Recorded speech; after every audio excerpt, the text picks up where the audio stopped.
Funding for this series has been provided by the following. In the heart of Barolo lies Cantina Adero Winery. Today, the sixth generation of the Aderos continue the family tradition of producing wines from ancient vines in Piemontese terroir. Adero Wines, since 1878. Victor Rollo and Chef Dave Pasternak's Esca restaurant in New York City's Theater District, serving contemporary Italian coastal cuisine, crudo, fresh fish, prime meats, and pasta. Dishes rooted in the simplicity of Italian flavors. Esca, New York City. The Magaldi Group. STEM. Solar Thermoelectric Magaldi.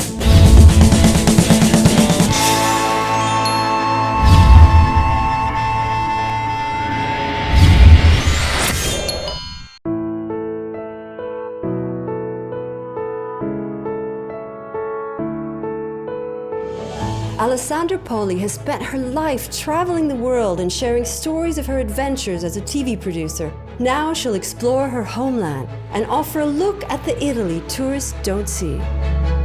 Rome, the city where I was born, never stops to amaze me. Art, culture, history, but most of all, is very passionate people. Follow me on Passion Italy and I'll show you the real Italy.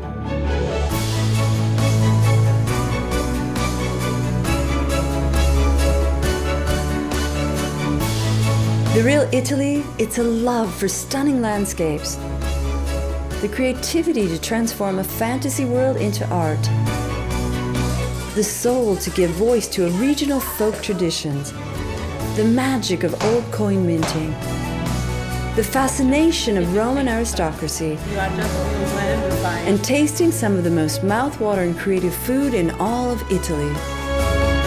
On today's Passion Italy, we will travel to Lazio, a region in Italy's center, home to the majestic Rome, the capital, cradle of Western civilization and Christian culture. Lazio has a multitude of matchless attractions. Why not discover them together? Follow me on Passion Italy.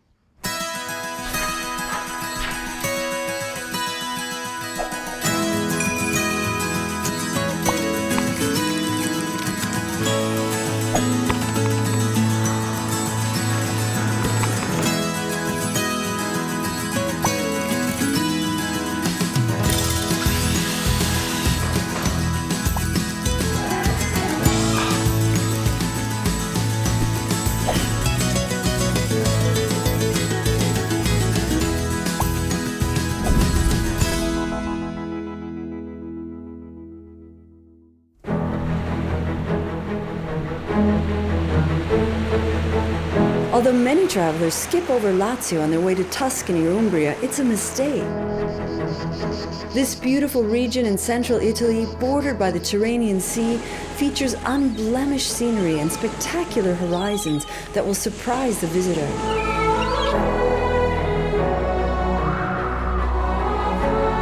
How can we possibly count its many captivating towns, villages, and archaeological sites? With the fall of the Western Roman Empire in 476 AD, after centuries of fighting against local lords, the state of the Church finally gained a total supremacy over Lazio and its surrounding territories.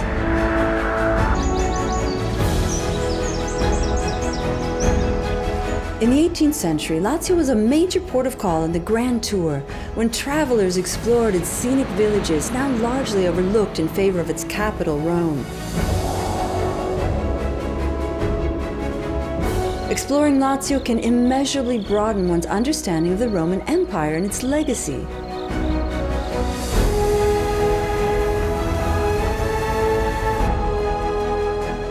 Our journey will begin in Rome. We will head north to reach the medieval town of Viterbo, and then continue to the hamlet of Oriolo Romano. On the southeast, we'll visit the village of Genezzano.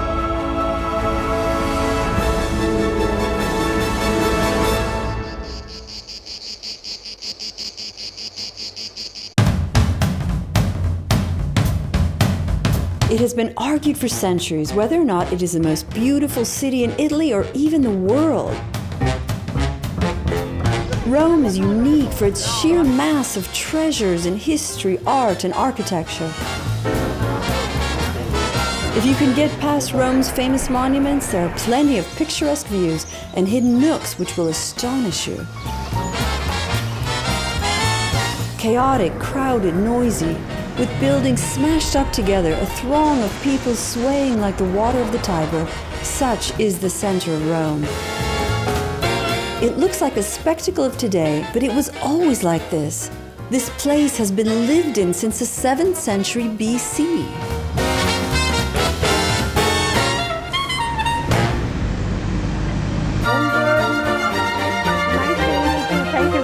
For a long time, the business of Rome and the fate of the Church were linked to a group of noble families, which gave birth to cardinals and popes from the Middle Ages to the modern age. Their sumptuous palaces and vast art collections still bear witness today of their former magnificence and power. The Colonna family is one of the most ancient Roman families whose history dates back 900 years. Alessandra will take you inside their magnificent 13th century palace in the center of Rome. It contains one of the most mind-blowing private art collections in the world.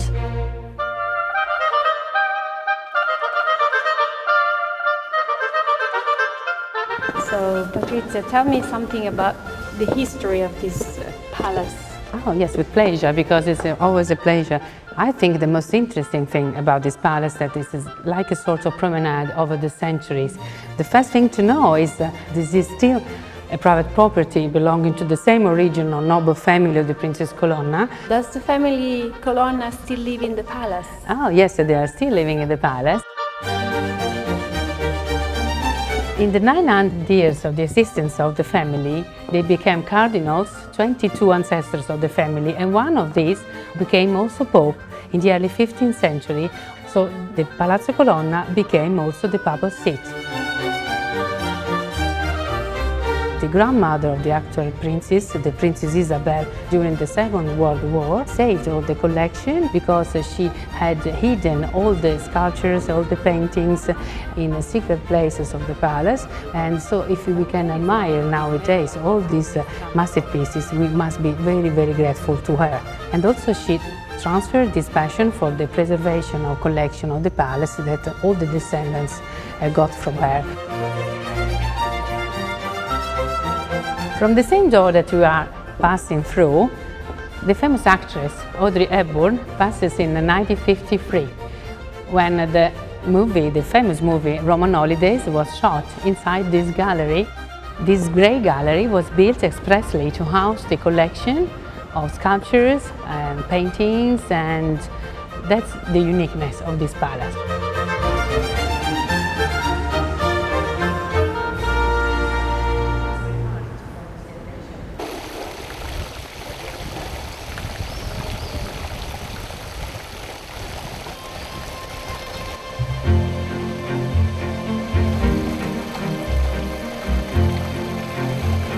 The Baroque Piazza Navona, with its celebrated fountain by Bernini, is the perfect stage to meet a contemporary and eclectic artist, Luigi Serafini. His Codex Serafinianum is an unbelievable work of art and fantasy. Written in fictional language with over 1,000 original drawings, it's considered one of the most bizarre books ever printed.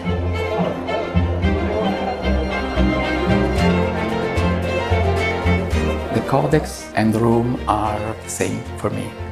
I had the privilege of being born here because Rome is the beginning. It's the beginning of everything and creates an incredible fascination. Rome is like a museum. Every corner, every street, there are images, suggestions. The names of the streets brings inspirations. Everything seems to be created as a set for a childish soul. So at the moment, the first images of the Codex appeared. Since then, I realized that was my mission, to make a kind of encyclopedia of my imaginary world, of my fantasy. The 19th century was the century when many artists, writers, poets, painters made what was called at the time Grand Tour, to travel throughout Italy and to end their trip in Rome. So the Codex, in a way, is a tribute for the Grand Tour I was involved for so many years, growing up in Rome. That's the beginning of the story of the Codex. When I felt that my mission was this Grand Tour into my fantasy, I had to find a language to describe the places where I was going to, the animals I was seeing. That language was very difficult to find. So at a certain moment I decided to invent writing, perfect to describe things that I was drawing and I didn't know what they were. That writing is a writing that is hidden in all our writings. The way you shape the letters hide secret, which is your secret. I freed myself from the cage so I could really find my secret writing. This combination of fantastic images and unknown writing create a sort of short circuit and create a kind of suspension of understanding. I could even describe the Codex as an act of passion. Passion for the unfinished, fascination for something which is not yet. The journey finished only because the publisher said that I had to stop. This interruption was an artificial interruption. The Codex never finished. I have always the Codex inside of me. The Codex is me.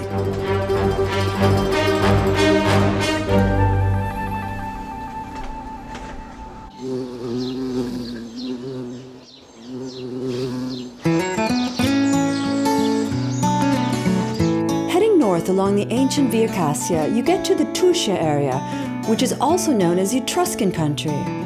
This green and welcoming land is in an enviable position between Umbria and Tuscany. With its unspoiled medieval villages and ancient traditions, it's a perfect day trip destination for escaping the hectic pace of the capital. Hidden below this land is also a liquid treasure which originates in the depths of Monte Cimini, the thermal springs. Etruscans were already aware of their healing properties.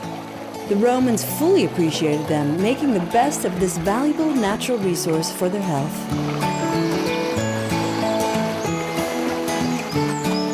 Viterbo's intact medieval heart, called San Pellegrino, sits within 12th century walls. It's one of the best preserved centers in Italy from this era. It has remained practically unchanged over the centuries. Walking around in this charming setting with its courts, towers, and palaces all made in Pecorino marble, you feel like a time machine took you back to the Middle Ages. In the 13th century, Viterbo was at its peak. After the death of Frederick II, the city became the seat of the papal court. The Curia resided in the Gothic Papal Palace, which was built near San Lorenzo Cathedral. Today, the Loggia della Benedizione, with its buttresses and crenellation, is the city's icon.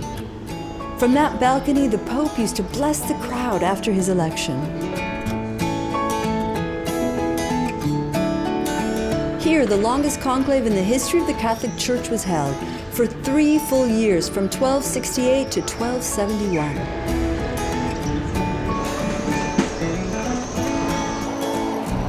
Sitting in a bar surrounded by old palaces in front of a good cappuccino is the ideal way to enjoy the soul of this pretty town.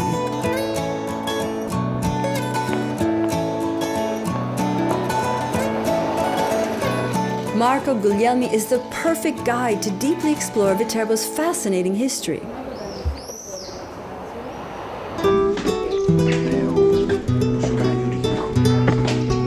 Marco is an impassioned sculptor, artist, and most of all, a numismatist, or expert in coins. All his coins are designed and made by hand. In his ancient mint and museum, he will show you how they used to make coins in the Middle Ages. Ho sempre sognato di poter stringere una moneta in mano e di conoscere la sua storia, come se mi parlasse.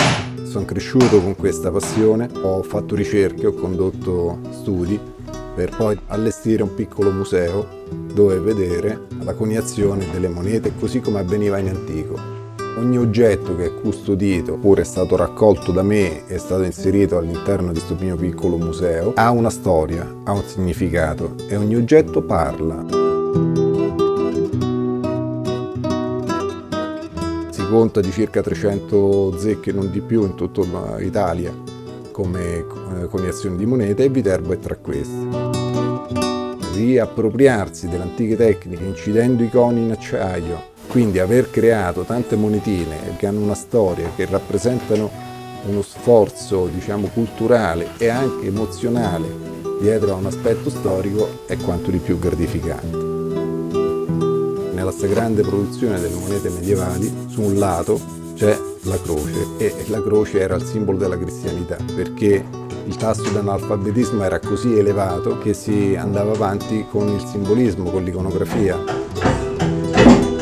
La moneta più antica viterbese risale alla metà del XIII secolo, che ne posseggo alcune, ereditate dal nonno, che io le passerò, quindi lascerò una traccia di questa documentazione che per secoli è rimasta subita.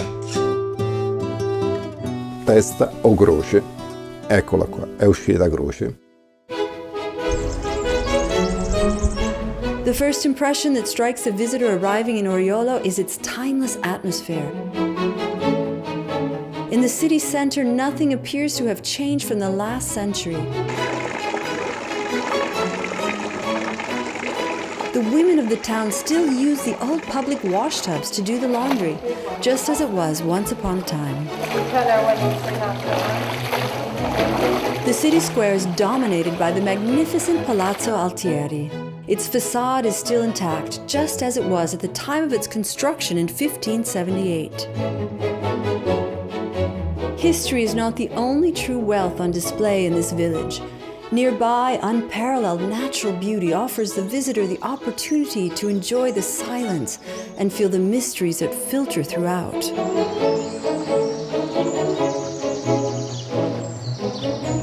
Andrea Cagnetti takes Alessandra on a tour a few miles away from Oriolo in one of the most spectacular spots in the area, Canale Monterano. Set in a natural park, the ghost village retains a mysterious charm, almost magical. The Roman aqueduct, the first defense tower, and tumble-down palaces all count toward an old and troubled history.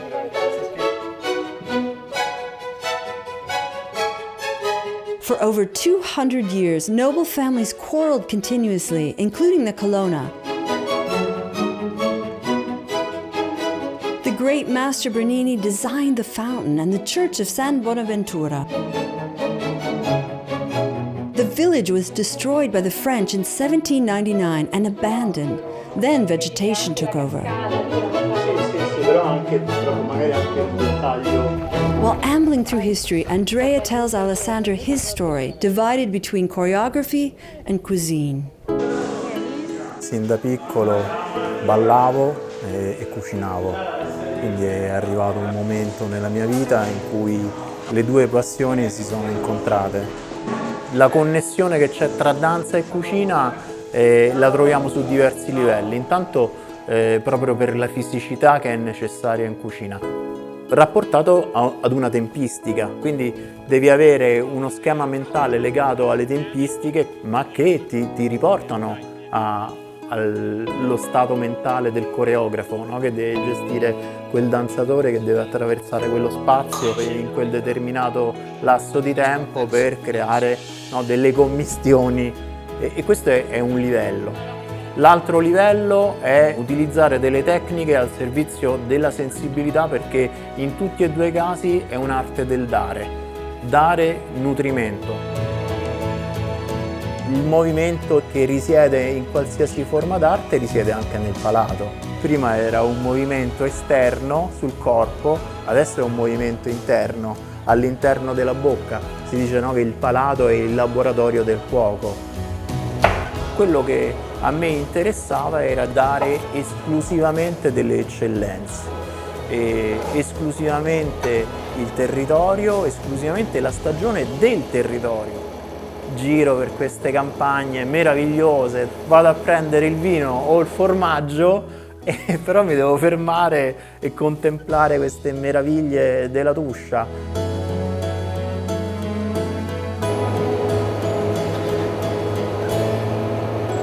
Dobbiamo nutrire sia il corpo, no? Cioè proprio da un punto di vista nutrizionale, ma per me c'è anche un punto di vista nutrizionale legata alla psiche, all'appagamento dei sensi, del piacere proprio del mangiare. Quindi tu hai la responsabilità di elaborare quel prodotto conservando al meglio tutti quanti i valori nutrizionali, ma poi facendone anche un prodotto che da un punto di vista emotivo sia esaltato, usando nei piatti, e quindi io metto tutta la mia creatività, ho un concetto di impiattata, di estetica del piatto tutto mio. Forse ci sento quel pathos anche legato ad un certo eros, no? Del mangiare.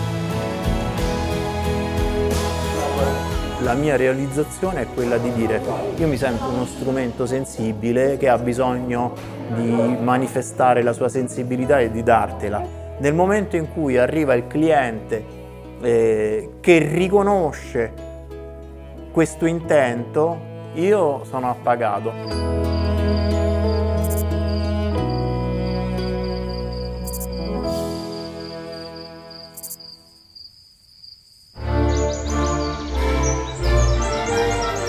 About 40 miles from the city of Rome lies Genazzano. It is characterized by the beauty of its medieval hamlet, which is only surpassed by the prominent Palazzo Colonna. The origins of Genazzano date back to the time of the Roman emperors. Because of its proximity to Rome, the city was chosen by many imperial courtiers as a site for their country villas. Pope Martin V, the only pope from the Colonna family, was born in Genazzano and used to come here often. In a small valley near the main gate, the Colonna built a sacred building called the Ninfeo del Bramante, although no firm evidence has ever been found of the involvement of that architect. More than likely, it was never actually completed. The remaining walls have the appearance of ancient ruins, but the Serliana design of the arches is typical of 16th century Renaissance construction.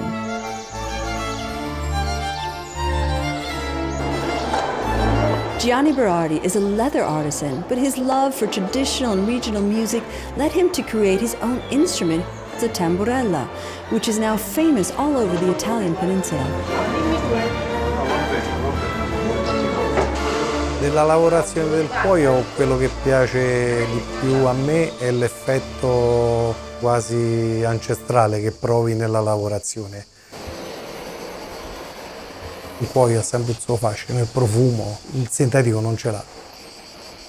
Lavorare il cuoio non è un peso, passa il tempo e non te ne accorgi e poi tutto si realizza. Quindi il cuoio già è un piacere quando lo cominci a toccare, a muovere. Poi la soddisfazione quando vedi l'articolo finito è tanta, è molto grande.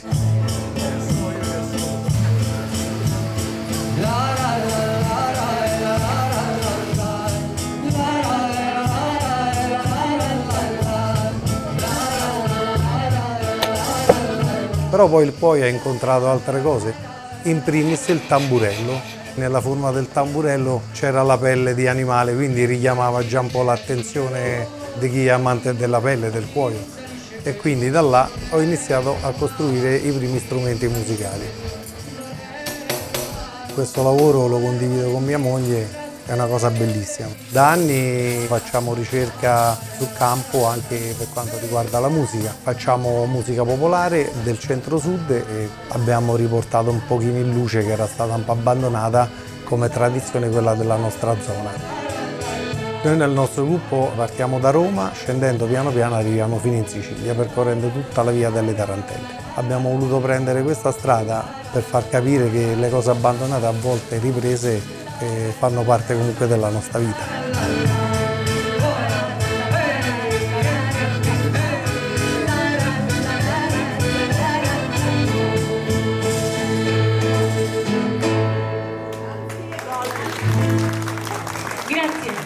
The Eternal City and its fascinating surroundings have so many more tales to tell, so much passion to share, and beauty to uncover.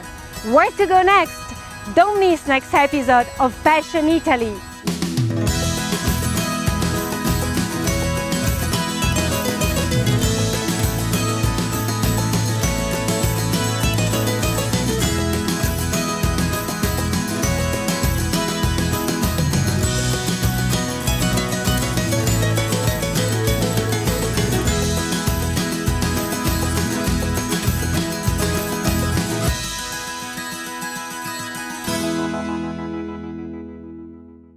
Funding for this series has been provided by the following. In the heart of Barolo lies Cantina Adero Winery. Today, the sixth generation of the Aderos continue the family tradition of producing wines from ancient vines in Piemontese terroir. Adero Wines, since 1878. Victor Rollo and Chef Dave Pasternak's Esca restaurant in New York City's Theater District, serving contemporary Italian coastal cuisine, crudo, fresh fish, prime meats, and pasta. Dishes rooted in the simplicity of Italian flavors. Esca, New York City. The Magaldi Group. STEM, Solar Thermoelectric Magaldi.